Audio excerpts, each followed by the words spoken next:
Sir, जी। रामविलास पासवान की जयंती थी, उसमें एक कार्यक्रम का आयोजन हुआ जहां पे पशुपति पारस और प्रिंस पासवान ने साफ संकेत दिए कि आरएलजेपी अब फिर से जो राजनीतिक ज़मीन है उसको मजबूत करने की तैयारी में है।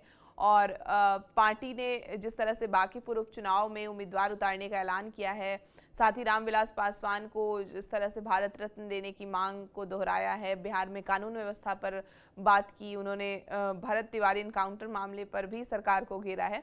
तो ऐसे सिर्फ बयानबाजी तो नहीं है, 2025 के बाद खुद को दोबारा स्थापित करने की कोशिश मानी जा रही है और चिराग पासवान से अलग अपनी राजनीतिक पहचान मजबूत करने की भी ये रणनीति का एक हिस्सा हो सकता है। तो क्या पशुपति पारस के बयान को राजनीतिक वापसी के संकेत में देखा जाए, जिस तरह से बांकीपुर उपचुनाव को लेकर वो बात कर रहे हैं?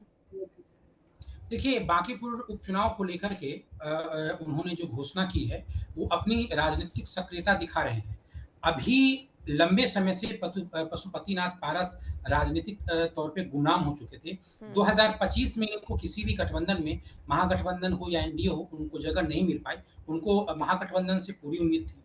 वो वहाँ पे जा नहीं पाए और उनके ही पार्टी के कद्दावर नेता जो सूरजभान सिंह हैं, वो आरजेडी में चले गए, उनकी पत्नी आरजेडी से उम्मीदवार भी बन गई। हम्म। तो एक झटका उनको अपनी पार्टी में लगा और दूसरा झटका लगा कि कोई भी गठबंधन में उनको आश्रय नहीं मिल पाया और अकेले तो चुनाव लड़ने की स्थिति में वो हैं भी नहीं। ऐसे में चुनाव के बाद, चुनाव परिणाम के बाद फिर अपना जो संबंध है चिराग पासवान के साथ, उन्होंने उसको पुनर्जीवित करने का भी प्रयास किया है। चाचा और भतीजे के बीच मेल-मिलाप भी हुआ है, दोनों की ओर से प्रणाम और आशीर्वाद जैसी जो औपचारिकताएँ हैं, उसको भी निभाया गया है। लेकिन पशुपतिनाथ पारस को उम्मीद थी कि अब इस तरीके के मेल-मिलाप के बाद पार्टी के अंदर भी शायद जगह मिले और कुछ राजनीतिक तौर पे भी उनके लिए स्पेस चिराग पासवान क्रिएट कर दें। ऐसा कुछ हुआ नहीं। एलजेपी आर में अभी तक पशुपतिनाथ पारस या उनकी पार्टी के लिए ऐसा नहीं कि वो विलय करने का कोई उधर से प्रस्ताव आया और इधर से पार्टी को जैसा माना जा रहा था कि पार्टी में आएँगे तो पार्टी के संगठन को देखेंगे और उनकी पार्टी का चिराग पासवान की पार्टी में विलय हो जाएगा, ऐसा कुछ हुआ नहीं। तो अब उनको राजनीतिक तौर पे सक्रिय होना है।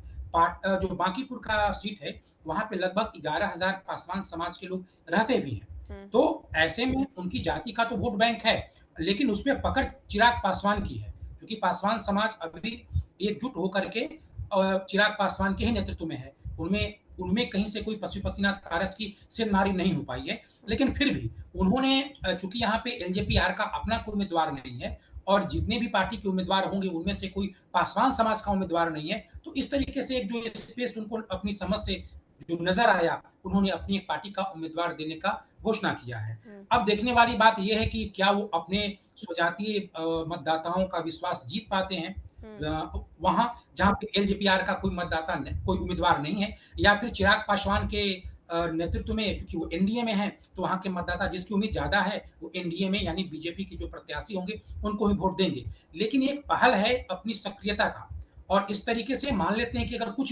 अगर उनका उम्मीदवार 5,000 7,000 वोट भी अगर काटता है, तो हम्म। कहीं न कहीं से एनडीए पे एक दबाव पड़ सकता है। और जो चुनाव होता है, चुनाव में 5-7,000 वोट का भी मायने रखता है। देखिए अभी जो तेज प्रताप यादव हैं, उनकी पार्टी जनशक्ति जनता दल ने भी हम्म। बांकीपुर के जो स्थानीय एक समाज सेविका हैं, हम्म। वीणा मान्य, उनको भी मैदान में उतारा है, वो वैश्य समाज से हैं।